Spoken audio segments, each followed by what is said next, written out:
La République du Congo et la République démocratique du Congo, affirment les observateurs, sont unis par les liens très étroits. Les deux pays ont en commun ou presque l'histoire, les langues et la culture. Le président de la République, accompagné de son épouse, a fait la traversée du Poul-Malebo ce samedi 20 janvier 2024 pour Kinshasa. Dans la capitale de la République démocratique du Congo, Denis Sassou Nguesso vient répondre à l'invitation de son homologue Félix Antoine Tshisekedi Tshilombo à participer à la cérémonie d'investiture.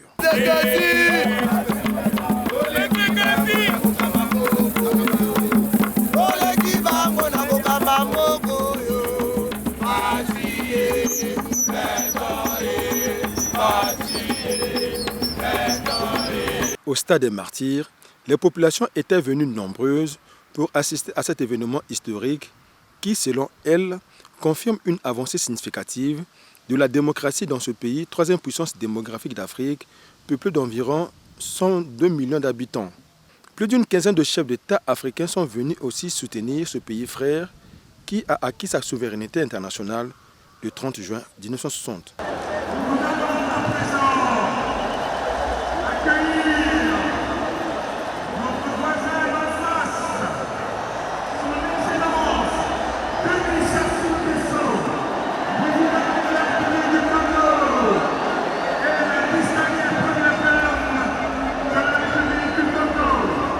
Réélu à la tête de la RDC pour un second mandat de 5 ans, à l'issue du scrutin du 20 décembre 2023, le président Félix Antoine Tshisekedi Tshilombo est le 5e président de l'histoire de ce pays depuis son indépendance.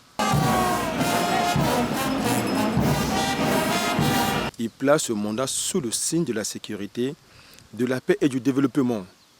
Et pour le début de la cérémonie, une prière œcuménique, tout un symbole, disent les organisateurs, pour placer le pays entre les mains de Dieu.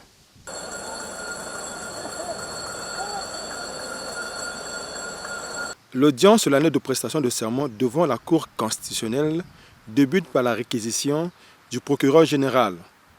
Ensuite, la lecture de l'arrêt de la Cour constitutionnelle relatif aux résultats du scrutin du 20 décembre 2023. Le président réélu, debout devant les juges constitutionnels, main droite levée, prononce le serment. Moi,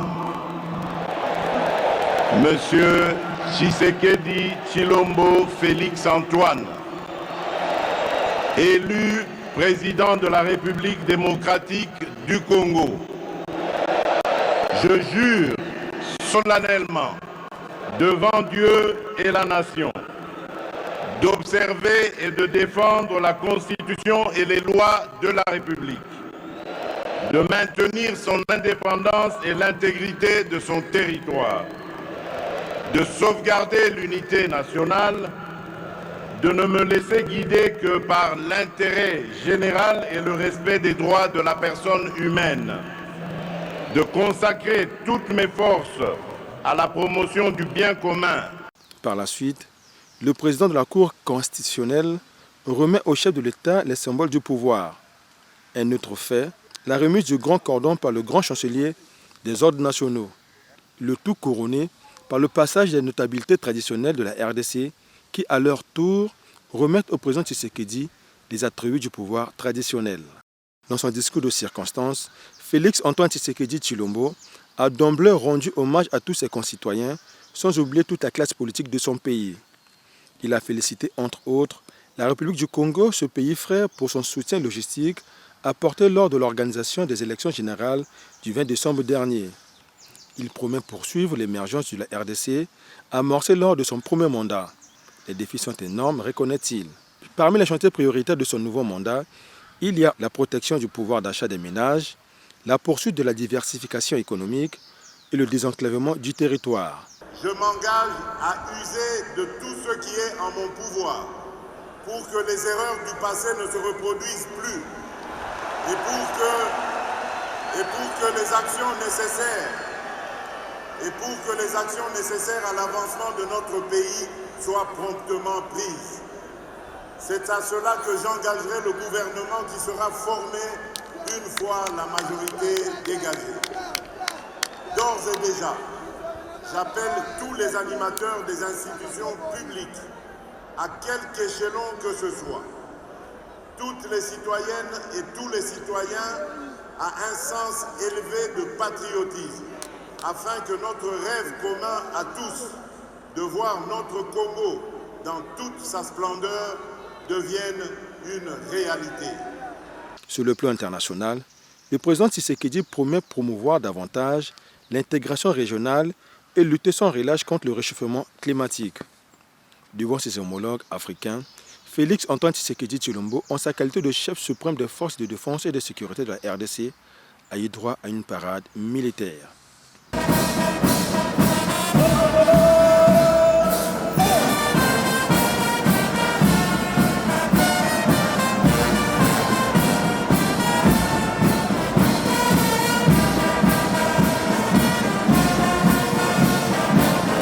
Au-delà de la participation à cette cérémonie d'investiture, ce déplacement du président de la République à Kinshasa constitue, à n'en point douter, un symbole fort dans le renforcement des relations politiques et de coopération entre les deux Congos. Le couple Sassou Nguesso, qui a répondu à l'invitation du couple Tshisekedi à participer à cet événement historique pour la RDC, ne pouvait pas regagner Brazzaville sans pour autant leur exprimer de vive voix leurs chaleureuses félicitations.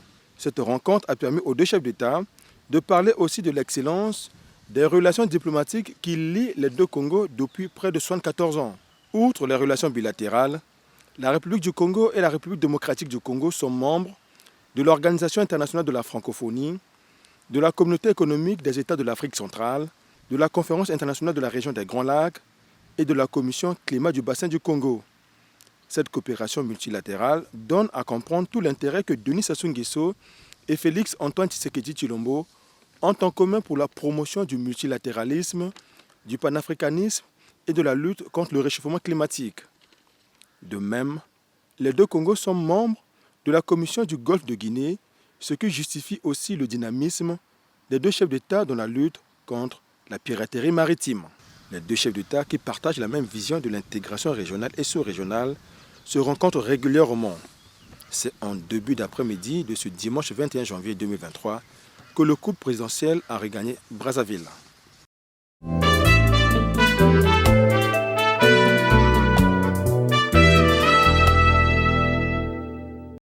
Au terme d'un mandat de 4 ans et 4 mois au Congo, en qualité d'ambassadeur extraordinaire et plénipotentiaire de la Fédération de Russie, Georgi Tchepik a fait ses adieux au président de la République Denis Sassou Nguesso ce mardi 16 janvier 2024.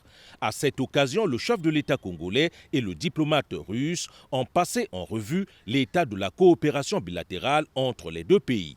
Une coopération qui demeure agissante dans le domaine de la formation des cadres à tous les niveaux.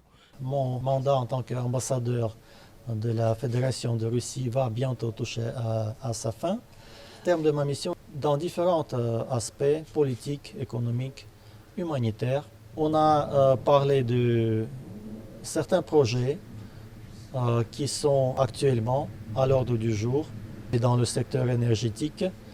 Le projet emblématique de l'oléoduc, de la future signature de l'accord intergouvernemental en la matière, de nos liens en matière de la formation des cadres, des perspectives, je dirais, très promettantes en matière de la médecine.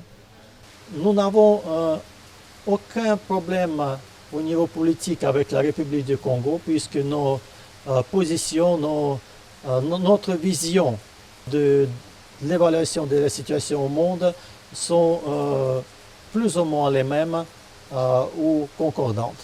Georgi Tchepik s'en va avec le sentiment d'une mission bien accomplie. Il gardera du Congo de bons souvenirs. Le pays va me manquer.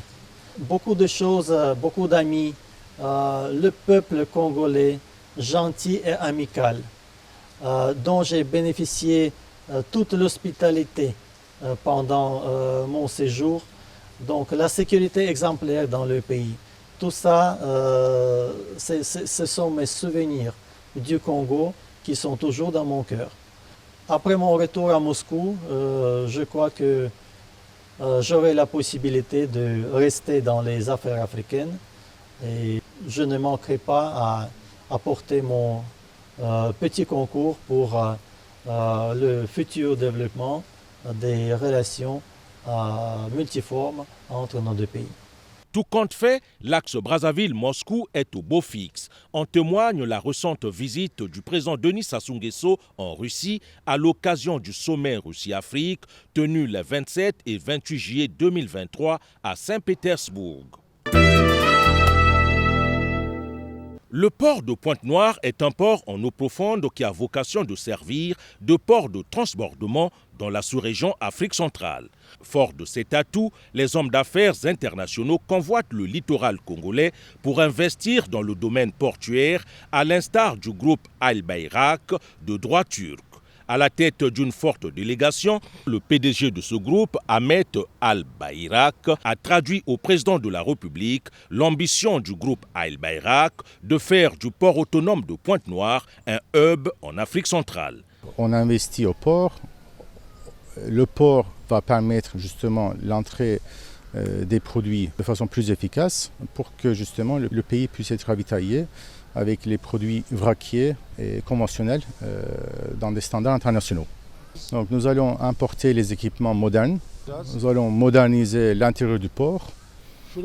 Et ce à quoi nous croyons, ça c'est la première étape de l'investissement. Nous allons donc tripler, quadrupler la quantité de marchandises qui passent par le port autonome de Pointe-Noire. Dans un environnement de plus en plus concurrentiel, le groupe Al Bayrak voudrait concentrer ses investissements dans le secteur conventionnel au port de Pointe-Noire. Nous avons l'expérience de travailler au port de Conakry. Nous gérons le port conventionnel. Nous allons faire la même chose. Chacun fait son travail. AGL continue dans le conteneur et nous continuons dans le conventionnel. C'est deux choses totalement séparées qui contribuent chacun à l'économie du pays. Vous savez, gérer le port, investir le port, c'est un premier pas. L'essentiel, c'est que ce pays a besoin d'être transformé en un hub dans la région pour que les pays voisins puissent venir chercher leurs marchandises au Congo. Le groupe Al Bayrak vient de signer avec le gouvernement congolais une convention devant permettre à ce groupe d'entreprendre au port de Pointe-Noire. Qu'en est-il exactement, monsieur le ministre des Transports? Il s'agit de ce secteur d'activité qui porte sur le vrac, qui va porter sur le remorquage, qui va reporter sur d'autres domaines, mais qui n'interfère pas avec les accords que nous avons passés avec d'autres structures. Avec le développement du port autonome de Pointe-Noire, le Congo jouera pleinement son rôle de pays de transit. La coopération florissante entre le Congo et le Tchad était au menu des échanges entre le président de la République, Denis Sassou Nguesso, et Mahamat Assouyouti Abakar, ministre du Plan, de l'économie et de la coopération internationale du Tchad, porteur d'un message écrit du président de la transition tchadienne, Mahamat Idriss Déby, au chef de l'État congolais, Denis Sassou Nguesso. Au-delà de la bilatérale, les deux interlocuteurs ont élargi leurs discussions sur les questions de développement économique au sein de la CEMAC au moment où le mandat du gouverneur de la BEAC est arrivé à son terme. Effectivement, moi-même et ma délégation, on est porteur d'un message de son Excellence, le général Mahamat Idriss Déby Itno, à son frère et aîné, son Excellence, le président de la République. Le message porte sur les sujets d'intérêt commun liés à la communauté des États de l'Afrique centrale, la CEMAC. Mais au-delà, c'est des questions qui portent sur le développement économique de la sous-région au-delà de la zone CEMAC, donc de la zone CEAC. On a eu l'occasion de discuter avec son Excellence par rapport à ce message. Nous avons reçu des conseils avisés de son Excellence par rapport à ce message que nous transmettrons fidèlement à son Excellence le général Mahamat Idriss Déby Itno. On est accompagné du gouverneur de la Banque des États de l'Afrique centrale. Comme je le disais, les sujets qu'on a discutés ce matin sont des sujets liés à la communauté. Comme vous le savez, le gouverneur arrive à la fin de son mandat dans quelques semaines. Et son mandat, c'est avant tout un mandat du Tchad, avant d'être un mandat du gouverneur. On a eu l'occasion de présenter au chef de l'État les réformes et le succès que le gouverneur a eu à mener à travers son mandat. Et encore une fois, les conseils avisés du chef de l'État nous permettront d'aller de l'avant pour la prospérité dans la zone économique de l'Afrique centrale. Il sied de souligner que le chef de l'État congolais est le président dédié du programme des réformes économiques et financières de la CEMAC. La République du Congo joue un rôle constructif dans les activités de l'Organisation des pays exportateurs de pétrole. Le secrétaire général de l'OPEP a exprimé cette satisfaction au cours de l'audience qui lui a été accordée ce jeudi à la résidence du Plateau par le chef de l'État congolais Denis Sassou Nguesso. Précisément, il s'agit de l'implication du Congo dans la stabilisation des marchés pétroliers, souvent en proie à des fluctuations inhérentes, notamment lors de la survenue du Covid-19. Les marchés pétroliers ont eu beaucoup de fluctuations au cours du Covid-19 et nous sommes sortis du Covid-19 avec une grande amélioration des marchés pétroliers. Et ça, c'est grâce à la participation de tous les pays membres et qui ont dû faire de grands sacrifices pour équilibrer les marchés. Et le Congo est l'un de ces pays. Comme vous le savez, le pétrole est très très important pour l'économie congolaise. Et par conséquent, la stabilité des marchés pétroliers est très importante pour le Congo, pour le budget, pour les revenus et bien sûr pour le développement socio-économique du pays. De plus en plus, la problématique de la transition énergétique est à l'ordre du jour dans les enceintes internationales. Se pose alors la question de l'avenir de l'Organisation des pays exportateurs de pétrole. Face à cette problématique cruciale, le secrétaire général de l'OPEP, Haïtam Al-Gaïs, appelle au réalisme. Et comme nous sommes au Congo, et je suis très content de le dire au Congo et de féliciter le Congo, mais depuis 2007, le Congo a par exemple cessé de torcher le gaz. Et en 2022, une loi a été justement promulguée pour justement imposer des taxes. Et ça, ce sont des mesures et des étapes que les pays de l'OPEP et comme d'autres ont pris pour montrer comment nous justement faisons le nécessaire pour traiter les thématiques environnementales. Mais nous devons être réalistes. Rappelons que l'OPEP a été créé en 1960 dans le but d'homogénéiser et coordonner les politiques des pays membres en matière pétrolière afin de maintenir une certaine unité. C'est depuis 2018 que le Congo est membre de l'Organisation des pays exportateurs de pétrole. Le président centrafricain Faustin Archange Touadéra a dépêché son ministre des Affaires étrangères, de la francophonie et des Centrafricains de l'étranger, Mme Sylvie Baipo Temon, à Brazzaville, auprès de son homologue congolais, Denis Sassou Nguesso. Les questions politiques, sécuritaires et humanitaires en Afrique centrale ont occupé une bonne page dans la lettre que le chef de l'État a reçue des mains de la chef de la diplomatie centrafricaine. Ce message était principalement un message d'actualité en ce qui concerne notre sous-région, en ce qui concerne également l'actualité centrafricaine. Vous savez qu'il s'est passé beaucoup de choses en 2023, notamment en République centrafricaine.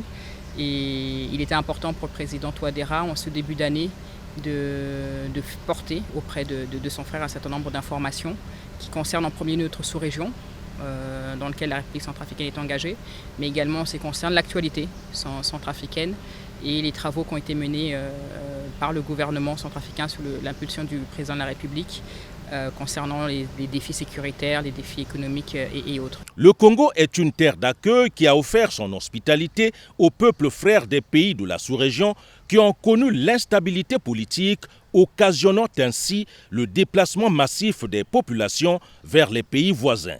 Parmi ces réfugiés, il y a de nombreux Centrafricains. Ce sujet a été aussi à l'ordre du jour des entretiens entre Denis Sassou Nguesso et Sylvie Baipo Temon. Nous avons signé un accord, ce qu'on appelle un accord tripartite, entre déjà nos deux pays et avec le soutien du HCR. Cet accord a été signé en particulier avec la République du Congo de manière très fraternelle, parce que d'ailleurs les procédures de rapatriement ont été réalisées bien avant. Mais permettez-moi de vous dire également que, vous savez, il y a des réfugiés qui ont été rapatriés et qui aussi, une fois qu'ils sont revenus à meilleure fortune, décident de revenir au Congo, parce que le Congo est aussi notre pays et qu'au-delà de nos frontières, nous avons d'excellentes relations et nous continuons à œuvrer justement de manière à ce que le respect des réglementations des différents pays soit fait par les réfugiés centrafricains, par les ressortissants centrafricains qui se trouvent en terre congolaise. Mais sachez que nous continuons à travailler et nous continuons à travailler de manière très cordiale et dans d'excellentes conditions. En sa qualité de facilitateur de la CEAC pour le processus de transition politique au Gabon, le président Faustin Archange Touadéra n'a pas manqué d'évoquer ses efforts à travers la mise en œuvre d'une feuille de route d'accompagnement de la transition politique au Gabon, conformément aux recommandations du 5e sommet des chefs d'État de la CEAC dans le cadre du Conseil de paix et de sécurité. La semaine du 15 au 21 janvier 2024 n'a pas été de tout repos pour le président de la République, Denis Sassou Nguesso. Vendredi 19 janvier, le chef de l'État a bouclé son carnet d'audience par de fructueuses discussions avec le directeur Afrique du groupe Total Énergie, Henri-Max Nzong-Zoué, qui a annoncé au président Denis Sassou Nguesso le forage en 2024 du champ pétrolier Marine 20.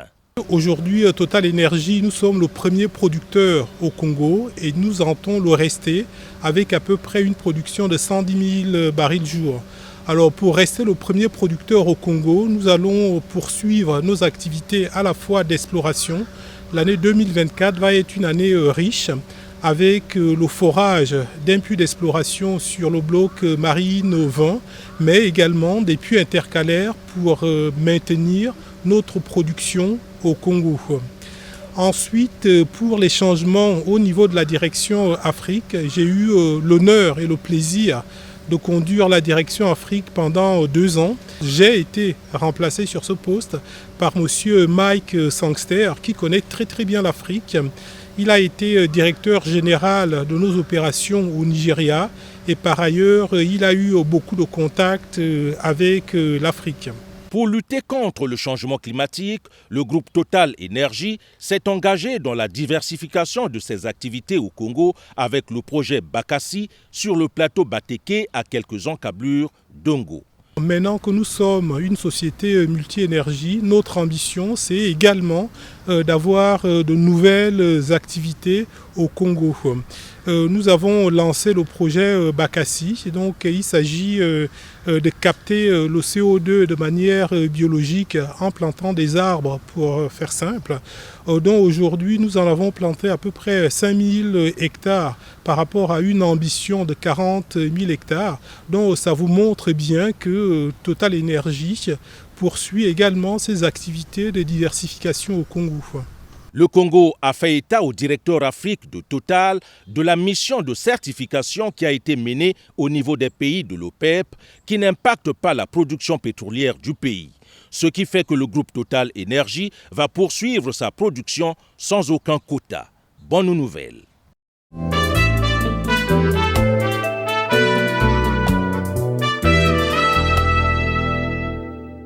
« 11h, le président de la République, Denis Sassou Nguesso, arrive au Palais des Congrès où il est accueilli par le premier président de la Cour suprême, Henri Bouka, à l'occasion de l'audience solennelle de rentrée judiciaire de la plus haute juridiction congolaise ce lundi 15 janvier 2024. C'est une grande première depuis la création de cette cour et dans la salle, les 930 magistrats des cours et tribunaux nationaux sont présents. L'entrée des juges du contentieux, des avocats généraux et des membres du bureau de la Cour suprême, revêtus du costume d'audience solennelle, puis celle du chef de l'État, président du Conseil supérieur de la magistrature, marque le début de l'événement.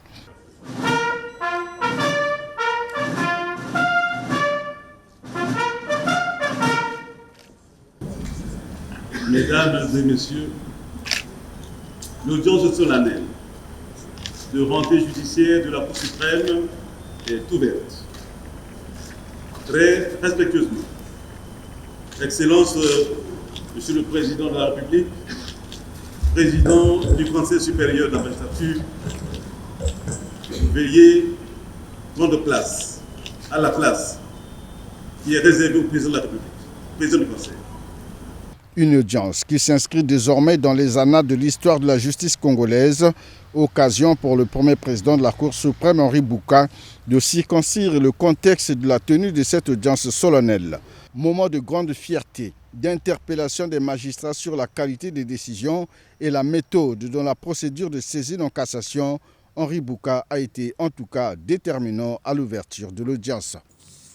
Très chers collègues magistrats des juridictions d'appel et d'instance, la Cour suprême est placée au sommet de la pyramide judiciaire.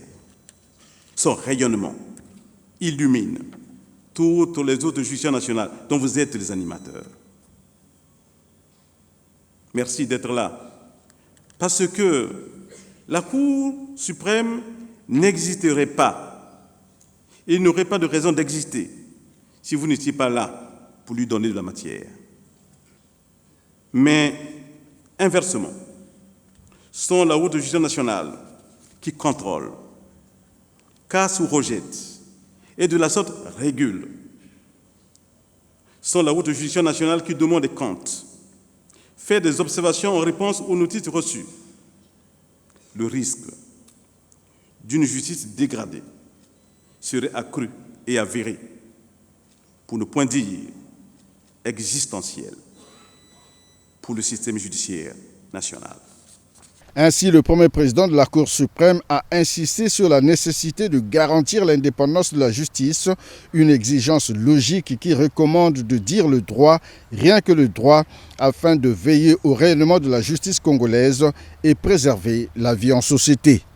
Un constat s'est dégagé dans l'intervention du bâtonnier de l'Ordre national des avocats, Claude Coelho. Il s'agit de la possibilité de transmettre de l'expérience entre les anciens et les nouveaux juges pour une meilleure qualité de décision de justice. Car, a-t-il dit, beaucoup de magistrats sont en train de valoir leur droit à la retraite. Il s'agit de mettre en place un système capable de leur permettre d'être toujours utiles au système judiciaire comme juges honoraires.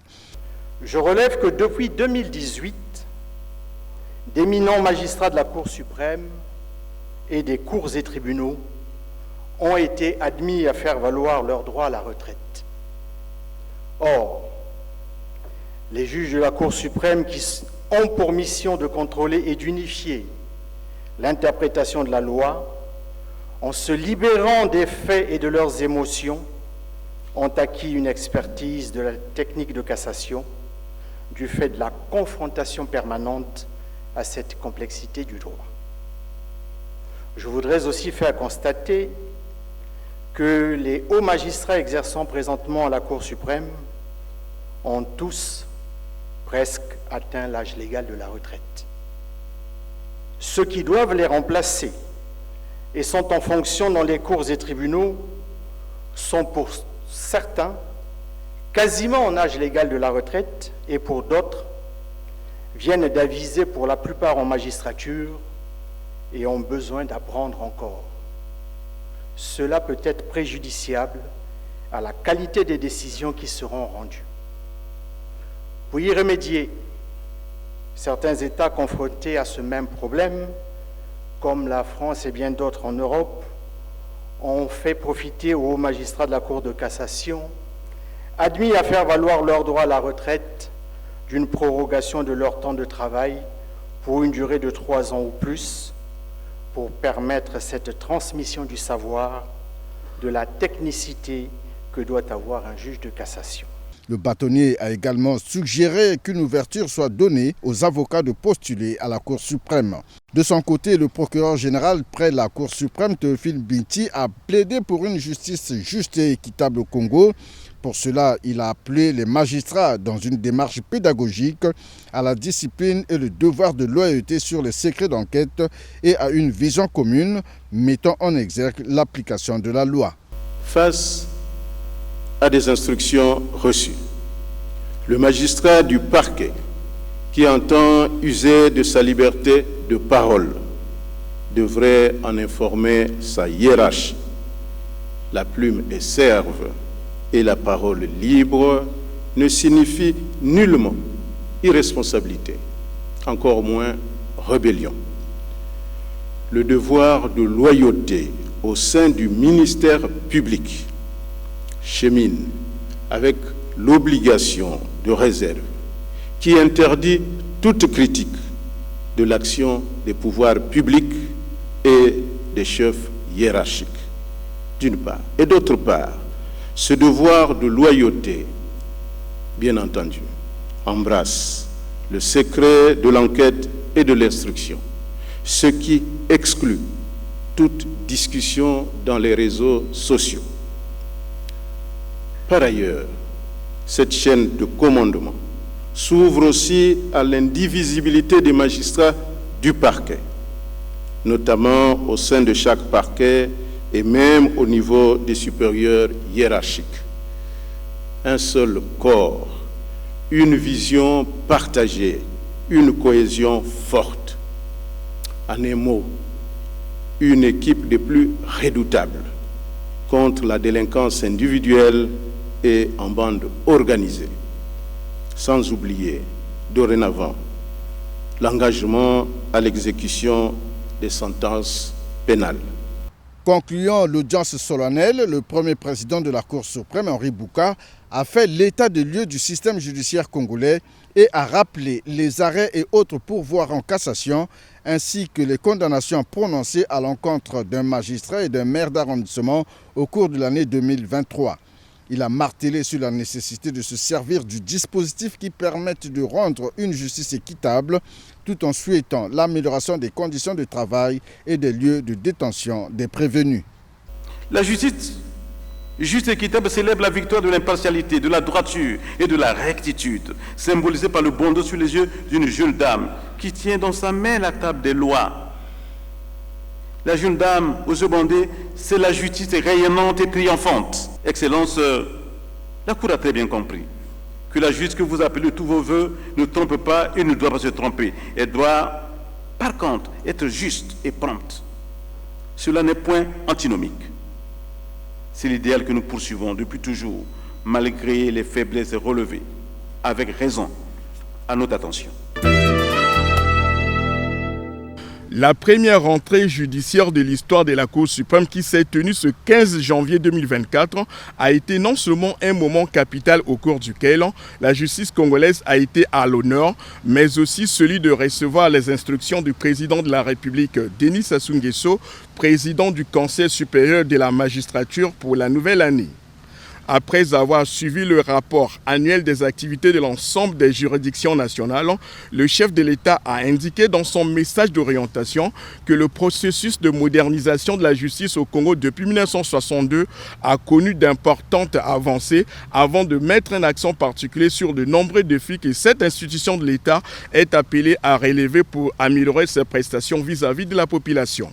Pour le président de la République, la justice n'est pas un slogan ni une vue de l'esprit. Elle est plutôt un réel besoin dont la satisfaction se mesure à partir de ce qu'en disent la cité et les parties impliquées dans les différents procès. Une justice libre, indépendante, juste et équitable, rendue par des magistrats à tous égards dignes de confiance, demeure une quête permanente qui privilégie uniquement le triomphe de la règle de droit. Dès lors, la loi s'impose à vous, ce qui implique qu'elle doit être respectée de la manière la plus stricte. Poursuivant son propos, le chef de l'État a une fois de plus épinglé la question récurrente de lutte contre les antivaleurs dans les administrations publiques. À ce sujet, il a appelé les membres du corps judiciaire à plus de responsabilités dans le respect et l'application stricte et cohérente des lois afin d'éradiquer les comportements déviants qui n'honorent pas la nation. Certains huissiers de justice s'illustrent par ces pratiques éhontées qui anticipent ou n'attendent jamais ni les effets de pouvoir en cassation engagés, ni encore moins la fin de la procédure. De tels comportements qui n'honorent guère le système judiciaire ont conduit, sous d'autres cieux, à l'effondrement et à la ruine des pans entiers de l'économie nationale. Par ailleurs, une justice débarrassée de la lenteur et de la corruption renforce la crédibilité de l'État et favorise le climat des affaires au Congo. La justice est également un régulateur pour l'économie, en particulier en ce qu'elle apporte aux investisseurs, entrepreneurs et partenaires au développement la sécurité et la garantie juridique attendue et espérée au sein de l'État de droit. À ce propos, depuis l'Antiquité, l'on considère que les magistrats sont toujours exposés au virus de la corruption. Sous la Grèce antique, par exemple, le délit de vénalité visait, entre autres, les magistrats lors de la reddition des comptes. Platon condamne sévèrement la corruption, exigeant, je cite, que ceux qui remplissent quelques fonctions envers la cité doivent la remplir sans recevoir un cadeau. Pour 2024, le chef de l'État recommande l'intensification des efforts visant une meilleure organisation du travail au sein des juridictions nationales.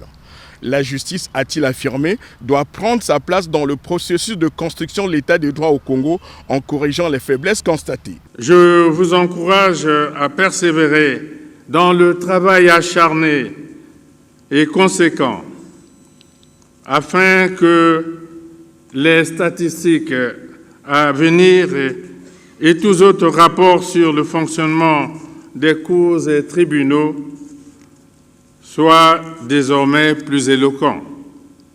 Tout en garantissant votre indépendance, je vous exhorte à donner le meilleur de vous-même afin que de la contradiction jaillisse la justice, c'est-à-dire des décisions dont la pertinence fera la fierté de notre système judiciaire. Cette cérémonie riche en enseignements s'est achevée par une photo de famille immortalisant l'événement.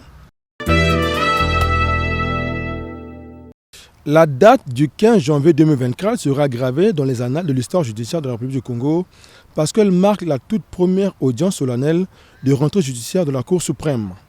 Bilan et orientation, c'est ce que l'on peut retenir pour cette grand-messe du corps judiciaire. Il s'agit là d'un événement très important qui nous permet justement d'apprécier une fois de plus l'intérêt que le président de la République manifeste pour la justice dans notre pays. De par la Constitution, le président de la République détient le pouvoir exceptionnel de diriger le Conseil supérieur de la magistrature. Cela veut dire que le corps des magistrats est un corps spécial dont la gestion en permanence relève de la compétence exclusive du président de la République. Et c'est là tout l'intérêt pour le président de la République d'avoir aujourd'hui encore montré quelle est la dimension, quelle est la place qu'il accorde à la justice dans la consolidation de l'état de droit dans notre pays. Les observations et orientations rigoureuses faites par le chef de l'État, président du Conseil supérieur de la magistrature, sont appréciées par les notaires et avocats. Les remarques faites par le président vont être prises en compte par le corps judiciaire dans son ensemble, la Cour suprême, les cours et tribunaux et tous les magistrats.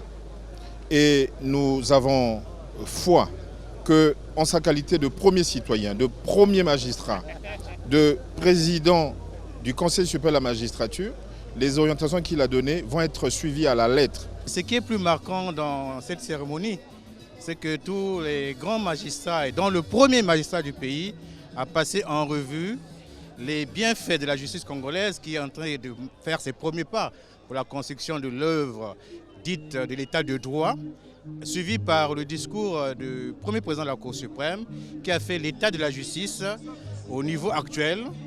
Peut-être qu'il a circonscrit pour 2 ans, mais il a dit l'essentiel, des mots qui minent la justice, qu'il faille corriger, et les avantages des pas ou des victoires déjà gagnées. Un fait particulier lors de cette audience solennelle de rentrée judiciaire de la Cour suprême, la présence des membres du corps judiciaire de la République démocratique du Congo, une délégation conduite par le premier président de la Cour de cassation et la première présidente du Conseil d'État. Nous avons les mêmes populations, les mêmes problèmes judiciaires et accompagner les homologues à l'organisation d'une pareille audience, c'est un plaisir pour nous et surtout d'entendre les bilans qu'ils font et les observations faites par les chefs de l'État. Beaucoup de leçons sont à retenir là-dedans.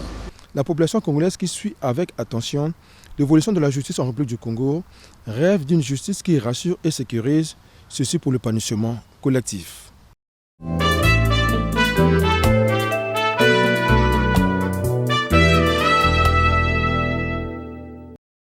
Un fonds national de solidarité déjà alimenté par une somme de 2 milliards de francs CFA vient d'être créé en République du Congo.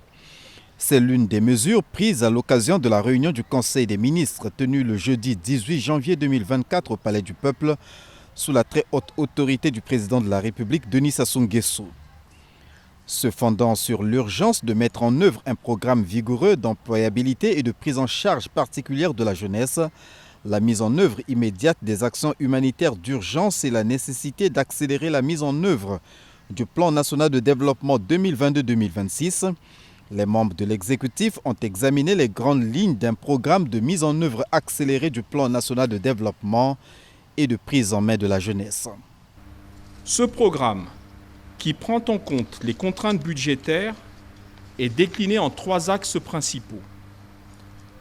Un axe pro-jeune, fondé sur l'employabilité, l'entrepreneuriat, l'éducation et l'accompagnement des jeunes. 2. Un axe économique volontariste d'accélération de la mise en œuvre des projets du programme d'investissement public, PIP en sigle.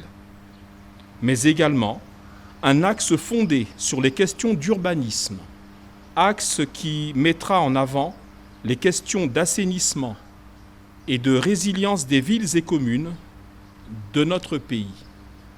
Enfin, et bien entendu, le Conseil des ministres a constaté l'urgence à gérer immédiatement les catastrophes intervenues lors des dernières semaines à travers la mise en œuvre d'actions d'urgence humanitaire. Par ailleurs, la réunion du Conseil des ministres a statué sur 10 affaires. Il s'agit notamment d'un projet de loi et de 5 projets de décret au titre du ministère des Hydrocarbures, un projet de loi au titre du ministère de la Justice, des Droits humains et de la promotion des peuples autochtones. 2 communications ont été faites à l'occasion de la réunion du Conseil des ministres. La première au titre du ministère des Mines et de la Géologie. La première communication présentée par M. Pierre Aubat, ministre d'État, ministre des Industries minières et de la Géologie, était relative à la mission par lui effectuée à Beijing, Chine, du 27 au 29 décembre 2023, dans le cadre du démarrage du projet de construction de la ligne de chemin de fer reliant le Congo et le Cameroun. La construction de cette infrastructure permettra le transport du minerai de fer issu de l'exploitation des gisements de Badondo, Avima et Nabeba jusqu'au port de Kribi au Cameroun. La réalisation de ces travaux est séquencée en 2 phases. La première, vers le Cameroun, et la seconde, consistant en la construction d'un chemin de fer partant du département de la Sanga vers le port de Pointe-Noire, avec la construction à Pointe-Noire d'un port minéralier. Le coût total de l'investissement privé attendu pour les 2 phases des sociétés chinoises concernées est de 4 milliards de dollars américains. La seconde communication au titre du ministère de la Justice, des Droits humains et de la promotion des peuples autochtones est relative à la présentation du rapport national de l'examen périodique universel au titre du 4e passage de la République du Congo le 30 janvier 2024. La réunion du Conseil des ministres s'est achevée par des nominations concernant le ministère de la Jeunesse et des Sports, de l'Éducation civique, de la formation qualifiante et de l'emploi.